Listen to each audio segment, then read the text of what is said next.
So welcome back to all of you. Now our next topic is बाहरी लोगों के खिलाफ आंदोलन। ये बाहरी लोगों के बारे में हम बात करते हैं कि जो नेबरिंग कंट्रीज़ थी वहाँ से रिफ्यूजी लोग जो थे वो लगातार इस एरिया में नॉर्थ ईस्टर्न जो हमारी स्टेट्स हैं लगातार यहाँ बाहरी लोग जो थे वो आ रहे थे, तो इनके खिलाफ भी जो थे कुछ आंदोलन चलाए गए थे। तो देखते हैं क्या थे वो बाहरी लोगों के खिलाफ आंदोलन। आउटसाइडर मूवमेंट अगेंस्ट आउटसाइडर्स कहता है पूर्वोत्तर में बड़े पैमाने पर अप्रवासी आए। ठीक है, इसमें एक खास समस्या पैदा हुई। स्थानीय जनता इन्हें बाहरी समझती है और बाहरी लोगों के खिलाफ उनके मन में गुस्सा है। भारत के दूसरे राज्यों अथवा किसी अन्य देश से आए लोगों को यहाँ की जनता रोजगार के अवसरों और राजनीतिक सत्ता के एतबार का एक प्रतिद्वंदी के रूप में देखते हैं। यानी कि वो लोग जो थे वो रोजगार की तलाश में इस एरिया में आए और यहाँ के लोग जो है उन्हें अपने कॉम्पिटिटर के रूप में देखती थी। स्थानीय लोग बाहर से आए लोगों के बारे में मानते हैं कि ये लोग यहाँ की ज़मीन हथिया रहे हैं। यानी कि जो लोग बाहर से आए थे वो यहाँ की ज़मीन हथिया रहे थे। पूर्वोत्तर के कई राज्यों में इस मसले ने राजनीतिक रंग ले लिया और कभी कभी इन बातों के कारण हिंसक घटनाएं भी हुई। यानी कि ये मुद्दा जो था वो हम लोग कह सकते हैं इशू जो था वो एक पॉलिटिकल इशू बन गया और जिसकी वजह से वहाँ पर टाइमली जो है वो रिवोल्ट होते रहे, वॉयलेंस होती रही है।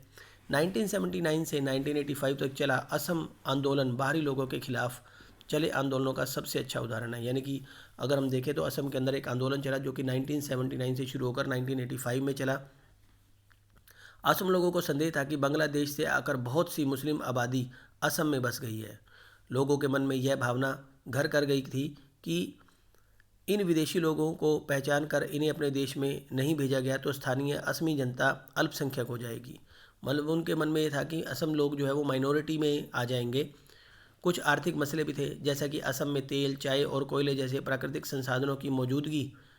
यानी कि असम जो था वो हम कहें कि वहाँ नेचुरल रिसोर्सेज की अवेलेबिलिटी भी थी, जैसे कि तेल, कच्चा तेल जो है वहाँ से निकाला जाता है डिगबोई से, और चाय के बागान हैं, कोयले के, और कोयला भी जो है वहाँ से एज अ नेचुरल रिसोर्सेज के रूप में वहाँ से निकाला जाता है। उसके बावजूद भी वहाँ पे गरीबी थी। यहाँ की जनता ने माना था कि असम के प्राकृतिक संसाधन बाहर भेजे जा रहे हैं और असमी लोगों को कोई फ़ायदा नहीं हो रहा है। बात करते हैं 1979 की, क्योंकि 1979 से ही 1985 तक एक बाहरी लोगों के खिलाफ जो आंदोलन चला था वो आंदोलन क्या था देखिए। 1979 में ऑल असम स्टूडेंट यूनियन, जिसे आसू AAASU all Assam student union याद रखिएगा, 1979 में विदेशियों के विरोध में एक आंदोलन चलाया। आसू एक छात्र संगठन था, यानी कि अगर हम बात करें तो इट्स एन स्टूडेंट ऑर्गेनाइजेशन। इसका जुड़ाव किसी भी राजनीतिक दल से नहीं था, यानी कि किसी भी पॉलिटिकल पार्टी का हिस्सा नहीं था। आसू का आंदोलन अवैध अप्रवासी बंगाली और अन्य लोगों के दबदबे तथा मतदाता सूची में लाखों अप्रवासियों के नाम दर्ज कर लेने के खिलाफ था। यानी कि हम यहाँ देख रहे हैं कि ये आंदोलन चलाए जाने के पीछे कारण था कि जो वोटर इंडेक्स, यहाँ की वोटर लिस्ट में लाखों अप्रवासियों के नाम दर्ज कर लेने के खिलाफ था। आंदोलन की मांग थी कि 1951 के बाद जितने लोग भी असम में आकर बसे हैं उन्हें असम से बाहर भेजा जाए। इस आंदोलन ने नए तरीकों को आजमाया और असमी जनता को हर तबके का समर्थन हासिल किया। यानी कि असमी लोगों से जो था वो जनता से जो था इस बात का समर्थन हासिल किया जा रहा था। इस आंदोलन को पूरे असम में समर्थन मिला। आंदोलन के दौरान हिंसक और त्रास घटनाएं भी हुई, वॉयलेंस भी हुआ। बहुत से लोगों को अपनी जान गंवानी पड़ी, धन संपत्ति का भी नुकसान हुआ।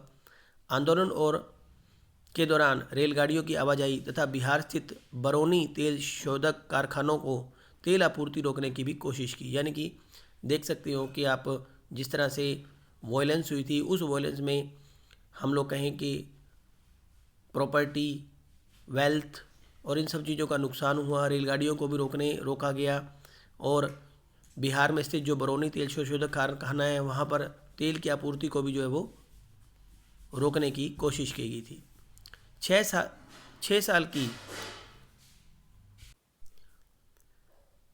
साल की अस्थिरता के बाद राजीव गांधी के नेतृत्व वाली सरकार ने आसू के नेताओं से बातचीत शुरू की, यानी कि असम के नेताओं से बातचीत शुरू की।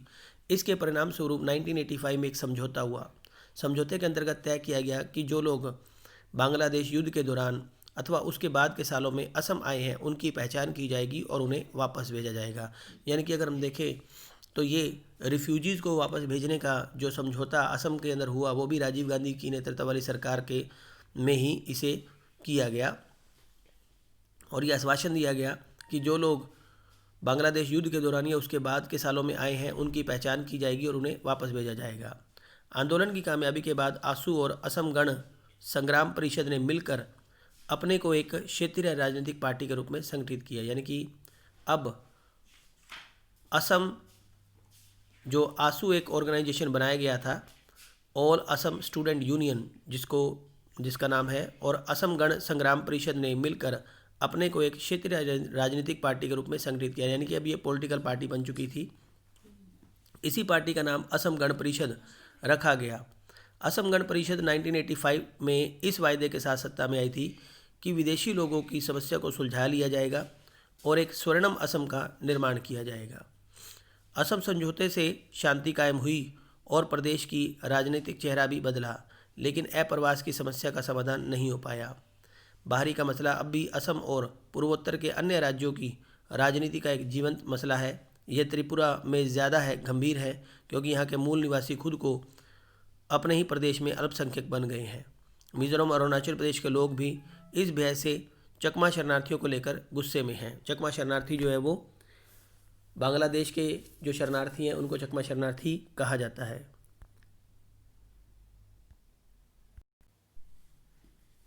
चलिए आगे हम देखते हैं कि किस तरह से सिक्किम को भारत के साथ या भारत के अंदर विलय किया गया, भारत के अंदर मिलाया गया। एक फ़ोटो आप देख रहे हो, कांजी लेंदुप दोरजी खांगसरपा, ये नाम है कांजी लेंदुप दोरजी खांगसरपा। देखिए इनका क्या रोल रहा है असम के भारत में विलय का। तो कह रहा है आज़ादी के समय सिक्किम भारत की शरणगति प्राप्त थी। यानी कि सिक्किम जो था वो पूरी तरह से तो नहीं, लेकिन इसे भारत की तरफ से भारत की शरण में ही था। इसका मतलब यह था कि सिक्किम भारत का अंग तो नहीं था, लेकिन वह पूरी तरह से संप्रभु राष्ट्र भी नहीं था। मतलब भारत का अंग नहीं था लेकिन पूरी तरह से एक राष्ट्र भी नहीं था। सिक्किम की रक्षा और विदेशी मामलों का जिम्मा भारत सरकार का था। यानी कि कुछ मामलों में सिक्किम खुद स्वतंत्र था और कुछ मामलों के लिए वो भारत के ऊपर डिपेंड था। कहता है सिक्किम की रक्षा यानी कि सिक्योरिटी की बात करें या फॉरेन अफेयर्स की बात करें तो इसका जिम्मा जो था वो भारत सरकार का था, जबकि सिक्किम के आंतरिक प्रशासन की बागडोर यानी कि इंटरनल एडमिनिस्ट्रेशन का जो रोल था वहाँ के राजा चोंग्याल के हाथों में थी। यानी कि वहाँ का जो राजा था उसका नाम था चोंग्याल। यह व्यवस्था कारगर साबित नहीं हो पाई क्योंकि सिक्किम के राजा स्थानीय जनता की लोकतांत्रिक आकांक्षाओं को संभाल नहीं सके। सिक्किम की आबादी में एक बड़ा हिस्सा नेपालियों का था। नेपाली मूल की जनता के मन में यह भाव कर गया कि चोंग्याल अल्पसंख्यक लेप्चा भूतिया के एक छोटे से अभिजन तबके का शासन उनके ऊपर लाद रहा है। यानी कि वो ये मान रहे थे कि जो वहाँ के राजा हैं चोंग्याल राजा, वो अल्पसंख्यक यानी कि माइनॉरिटी, एक छोटी सी माइनॉरिटी कम्युनिटी जो कि लेप्चा भूतिया के एक छोटे से अभिजन तबके का शासन उनके ऊपर लाद रहा है। चोंग्याल विरोधी दोनों समुदायों के नेताओं ने भारत सरकार से मदद मांगी और भारत सरकार का उन्हें समर्थन हासिल हुआ। सिक्किम विधानसभा के लिए पहला लोकतांत्रिक चुनाव 1974 में हुआ और इसमें सिक्किम कांग्रेस को भारी विजय मिली। यानी कि ये जो बात कर रहे हैं कि यहाँ पहला डेमोक्रेटिक इलेक्शन जो था वो 1974 में हुआ और इसमें सिक्किम कांग्रेस को भारी विजय मिली। यह पार्टी सिक्किम को भारत के साथ जोड़ने के पक्ष में थी। सिक्किम विधानसभा ने भारत के सह प्रांत बनने की कोशिश भी की और इसके बाद 1975 में अप्रैल में एक प्रस्ताव पारित किया गया। इस प्रस्ताव में भारत के साथ सिक्किम के पूर्ण विलय की बात कही गई।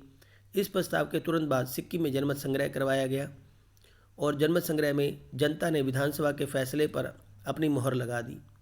भारत सरकार ने सिक्किम विधानसभा के अनुरोध पर तत्काल मान लिया कि सिक्किम भारत का 22वां राज्य बन गया है, चोंग्याल ने इस फैसले को नहीं माना और उसके समर्थकों ने भारत सरकार पर साजिश रचने तथा बल प्रयोग करने का आरोप लगाया। बहरहाल भारत संघ में सिक्किम के विलय को स्थानीय जनता का समर्थन हासिल था।